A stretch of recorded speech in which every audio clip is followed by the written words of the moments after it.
Andhra Pradesh TET ఎగ్జామ్స్‌కు సంబంధించి మన విత్‌చారి.inలో previous year papers, model practice టెస్ట్‌లు మరియు గ్రాండ్ టెస్ట్‌లు పూర్తి ఉచితంగా అందుబాటులో ఉన్నాయి. మీరు మీ స్మార్ట్ ఫోన్‌లోనే చాలా సులభంగా వీటన్నింటిని ప్రాక్టీస్ చేసుకోవచ్చు. వెబ్‌సైట్ లింక్‌తో పాటు మన ఫేస్‌బుక్ పేజ్ లింక్‌ను కూడా క్రింద డిస్క్రిప్షన్‌లో ప్రొవైడ్ చేశాము. తప్పకుండా విజిట్ చేసి ఫాలో అవ్వండి. ఈ వీడియో మీకు నచ్చితే లైక్ చేయండి. అలాగే మీ స్కోర్ ఎంత వచ్చిందో మరియు మీ విలువైన సూచనలను కూడా కామెంట్ రూపంలో తెలియజేయండి. మీ ఫ్రెండ్స్‌కి కూడా షేర్ చేయండి. అలాగే మరిన్ని వీడియోస్ కోసం మన ఛానల్‌ని సబ్స్క్రైబ్ చేసుకుని పక్కనే ఉన్న బెల్ ఐకాన్‌ని క్లిక్ చేయడం మాత్రం మర్చిపోకండి. క్రింద ఇవ్వబడిన ప్రదేశాలను వాటి ఉనికి ఆధారంగా దక్షిణం నుండి ఉత్తరానికి అమర్చండి.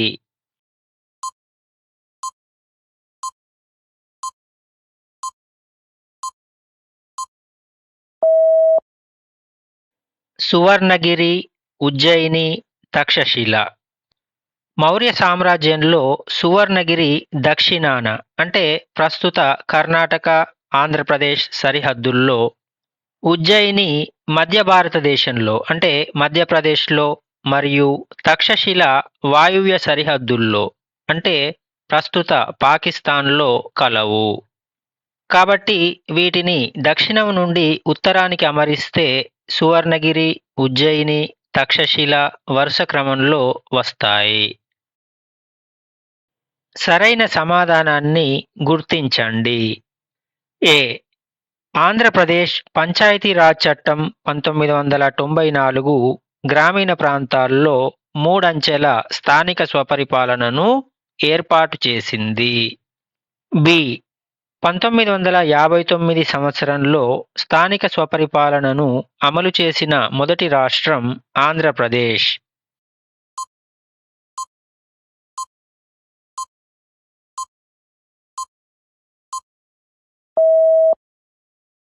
ఏ మాత్రమే సరైనది.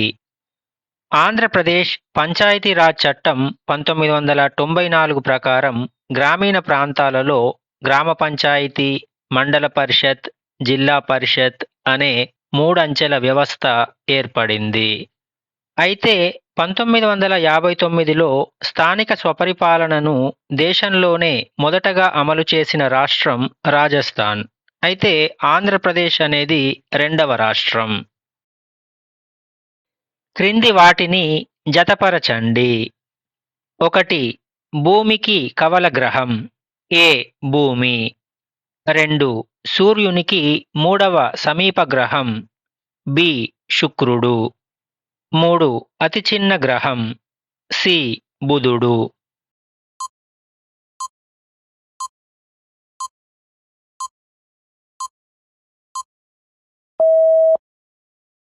1 బి, 2 ఏ, 3 సి.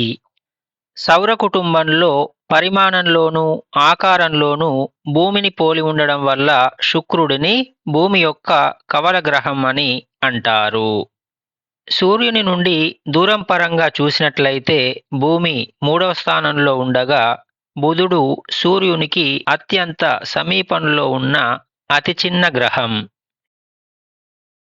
క్రింది వాటిని జతపరచండి. 1. జలావరణం. ఏ.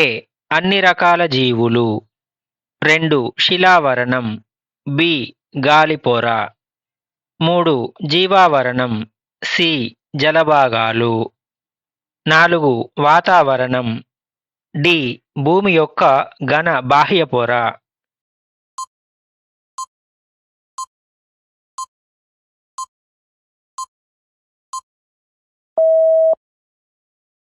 1 సి, 2 డి, 3 ఏ, 4 బి. భూమి యొక్క ఘన బాహ్య పొరను శిలావరణం అని, మహాసముద్రాలు, నదులు వంటి జలభాగాలను జలావరణం అని పిలుస్తారు. అలాగే భూమిని ఆవరించి ఉన్న గాలి పొరను వాతావరణం అని, జీవరాశులు విస్తరించి ఉన్న మండలాన్ని జీవావరణం అని పిలుస్తారు. సతీ సహగమనం నిషేధించబడిన సంవత్సరం.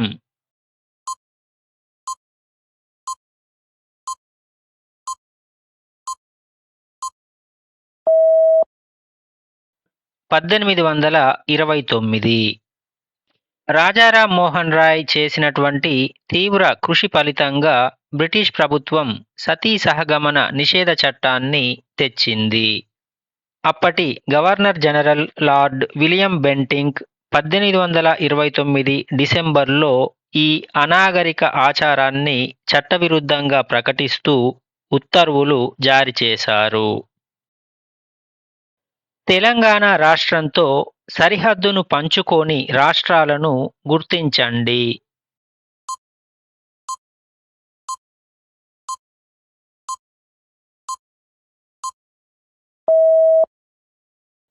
మధ్యప్రదేశ్ మరియు ఒడిషా. తెలంగాణ రాష్ట్రం ఆంధ్రప్రదేశ్, కర్ణాటక, మహారాష్ట్ర మరియు ఛత్తీస్గఢ్ వంటి 4 రాష్ట్రాలతో భూ సరిహద్దులను పంచుకుంటుంది. అయితే మధ్యప్రదేశ్ మరియు ఒడిషా రాష్ట్రాలు తెలంగాణతో ఎటువంటి ప్రత్యక్ష సరిహద్దును కలిగి లేవు. క్రింద ఇవ్వబడిన సముద్రాలను వాటి పరిమాణం ఆధారంగా చిన్నది నుంచి పెద్దది వరకు అమర్చండి.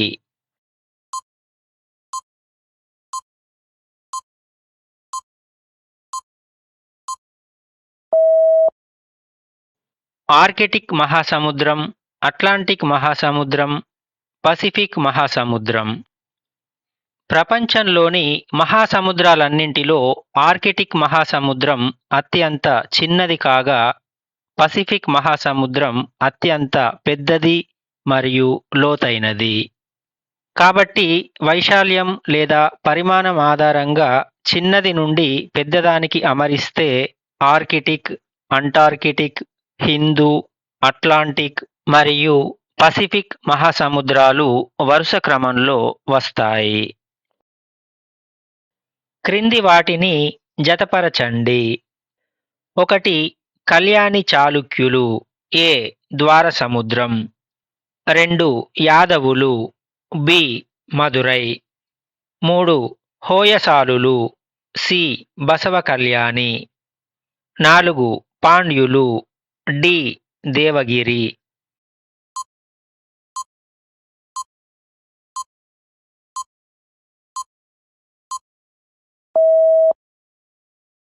ఒకటి సి, 2 డి, 3 ఏ, 4 బి.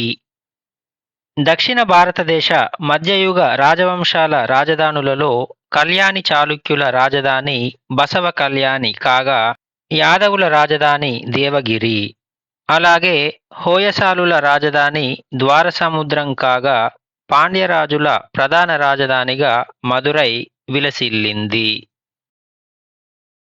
ఖండాలకు పశ్చిమ వైపున 15 డిగ్రీల నుండి 30 డిగ్రీల ఉత్తర దక్షిణ అక్షాంశాల మధ్య విస్తరించి ఉన్న శీతోష్ణ స్థితి ప్రాంతాలు.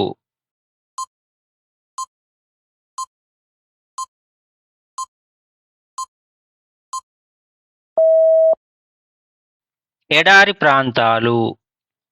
ప్రపంచంలోని ఉష్ణమండల ఎడారులు ఖండాలకు పశ్చిమ భాగంలో 15 డిగ్రీల నుండి 30 డిగ్రీల ఉత్తర దక్షిణాక్షాంశాల మధ్య విస్తరించి ఉన్నాయి.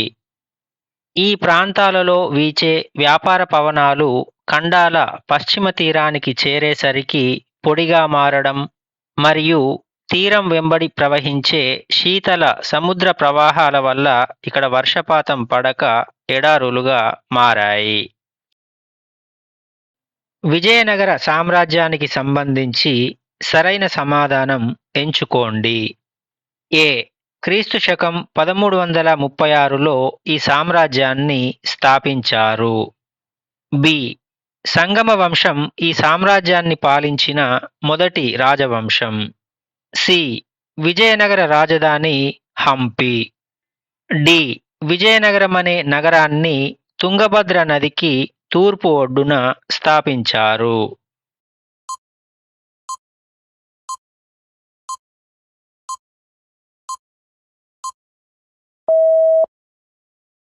ఏ, బి మరియు సి. విజయనగర సామ్రాజ్యాన్ని క్రీస్తు శకం 1336లో హరిహరరాయలు, బుక్కరాయలు స్థాపించారు. ఈ సామ్రాజ్యాన్ని పాలించిన మొదటి రాజవంశం సంగమ వంశం మరియు దీని రాజధాని హంపి.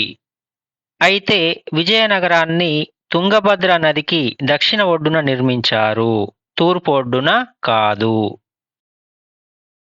కాకతీయ రాజులలో గొప్పవాడిగా పేరు పొందిన గణపతి దేవుడు ఇతని తర్వాత అధికారంలోకి వచ్చారు.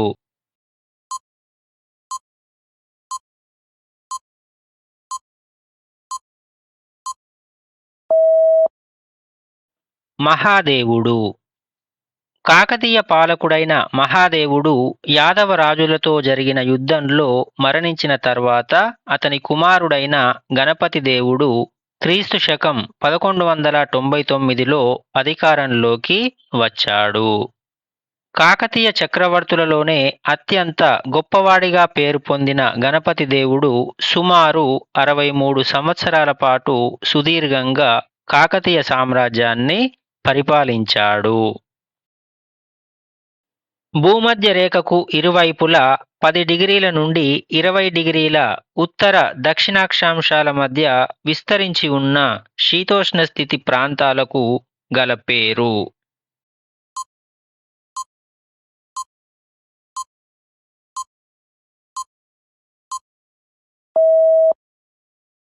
సవన్నాలు. భూమధ్య రేఖకు ఇరువైపులా 10 డిగ్రీల నుండి 20 డిగ్రీల ఉత్తర దక్షిణాక్షాంశాల మధ్య విస్తరించి ఉన్న ఉష్ణమండల గడ్డి భూముల ప్రాంతాలను సవన్నాలు అంటారు. ఈ ప్రాంతాలలో వేసవికాలం వర్షపాతంతోనూ, శీతాకాలం పొడిగాను ఉండి ఎత్తైన గడ్డి మరియు పొట్టి చెట్లు పెరుగుతాయి. క్రింద పేర్కొనబడిన వాటిలో సరైన సమాధానాన్ని గుర్తించండి. ఏ. లిథోస్పియర్ అనే పదం లిథో మరియు స్పైరా అనే 2 గ్రీకు పదాల కలయిక. బి. అట్మాస్పియర్ అనే పదం అట్మోస్ మరియు స్పైరా అనే 2 లాటిన్ పదాల కలయిక. సి. బయోస్పియర్ అనే పదం బయోస్ మరియు స్పైరా అనే 2 గ్రీకు పదాల కలయిక. డి. హైడ్రోస్పియర్ అనే పదం హైడర్ మరియు స్పైరా అనే 2 లాటిన్ పదాల కలయిక.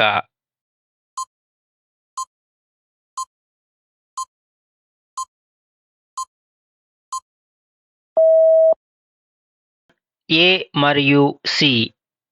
లిథోస్పియర్, అట్మాస్పియర్, బయోస్పియర్ మరియు హైడ్రోస్పియర్ అనేవన్నీ కూడా గ్రీకు పదాల నుండే ఆవిర్భవించాయి. దీని ప్రకారం లిథోస్పియర్ మరియు బయోస్పియర్ అనేవి గ్రీకు పదాలు కాబట్టి వీటిని తెలియజేసే ఏ, సి వాక్యాలు మాత్రమే సరైనవి. అక్బర్ అధికారాన్ని వ్యతిరేకించిన చాంద్ బీబీ ఈ ప్రాంతానికి చెందినవారు.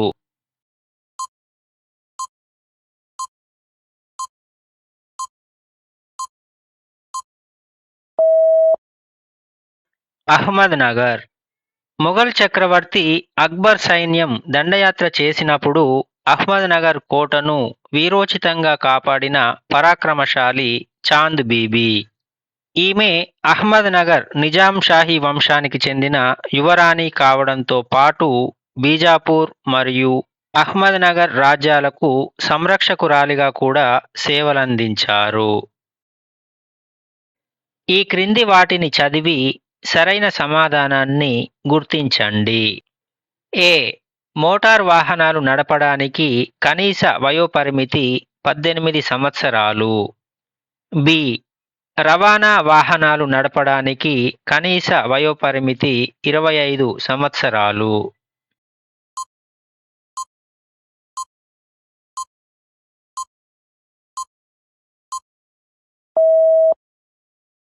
ఏ మరియు బి సరైనవి.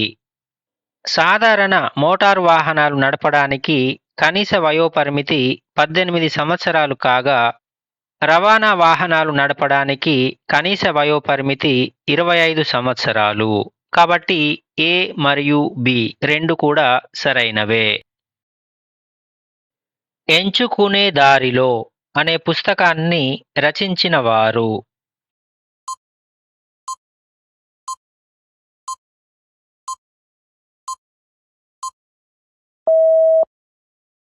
మహనాజ్ ఆప్కామి. ఎంచుకునే దారిలో అనే హ్యాండ్బుక్ను అంతర్జాతీయ మహిళా హక్కుల నాయకురాలు మహనాజ్ ఆప్కామి రచించారు.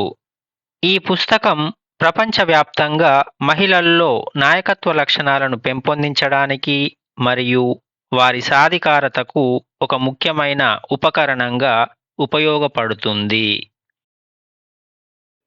క్రింది వానిని జతపరచండి. 1.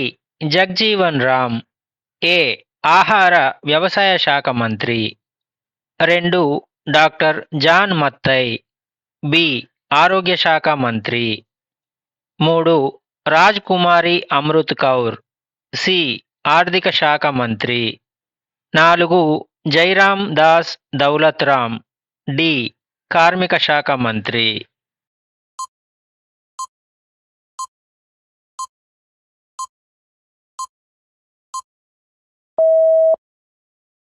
1 డి, 2 సి, 3 బి, 4 ఏ. స్వతంత్ర భారతదేశ మొదటి మంత్రిమండలిలో బాబు జగ్జీవన్ రామ్ కార్మిక శాఖ మంత్రిగా, డాక్టర్ జాన్ మత్తై ఆర్థిక శాఖ మంత్రిగా, రాజ్ కుమారి అమృత్ కౌర్ ఆరోగ్య శాఖ మంత్రిగా, జైరాం దాస్ దౌలత్ రామ్ ఆహార మరియు వ్యవసాయ శాఖ మంత్రిగా బాధ్యతలు నిర్వహించారు. PENCIL విస్తరింపుము.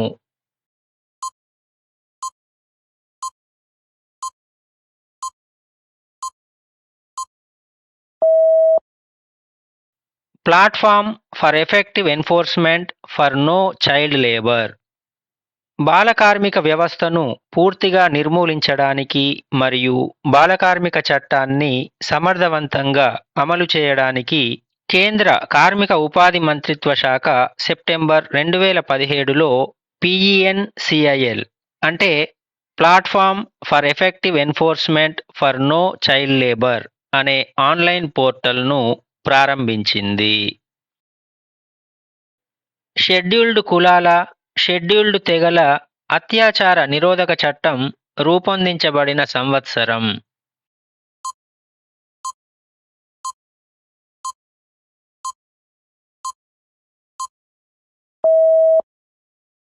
1989.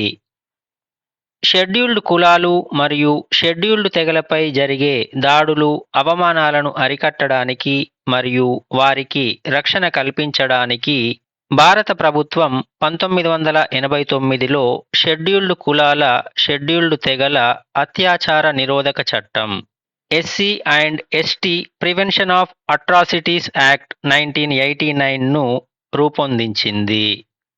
ఈ చట్టం 1990 జనవరి 30 నుండి అమలులోకి వచ్చింది. హ్యూమస్ ఏర్పడే రేటును ప్రభావితం చేసేవి.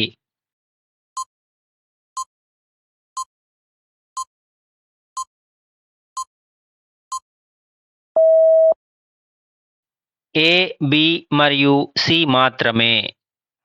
నేల ఏర్పాటులో వృక్షజాలం, జంతుజాలం మరియు సూక్ష్మజీవులు చనిపోయిన సేంద్రియ అవశేషాలను కుళ్ళింపజేయడం ద్వారా హ్యూమస్ ఏర్పడే రేటును ప్రభావితం చేస్తాయి. అయితే ప్రాంతం యొక్క ఎత్తు మరియు వాలు అనేవి కేవలం నేల పేరుకుపోవడాన్ని మాత్రమే నిర్ణయిస్తాయి తప్ప హ్యూమస్ ఏర్పడే రేటును ప్రభావితం చేయవు. ఈ వీడియోలో 20 క్వశ్చన్స్ మాత్రమే ఇవ్వడం జరిగింది. దానికి సంబంధించిన రిమైనింగ్ క్వశ్చన్స్తో సహా ఓవరాల్ టెస్టును మన వెబ్సైట్ విత్చారి.inలో అప్లోడ్ చేశాము. అక్కడ చూడండి. వెబ్సైట్ లింకును క్రింద డిస్క్రిప్షన్లో ప్రొవైడ్ చేసినాము. ఆ లింక్పై క్లిక్ చేసి మన వెబ్సైట్లో పూర్తి ఉచితంగా మీరు ఈ టెస్టును ప్రాక్టీస్ చేసుకోవచ్చు.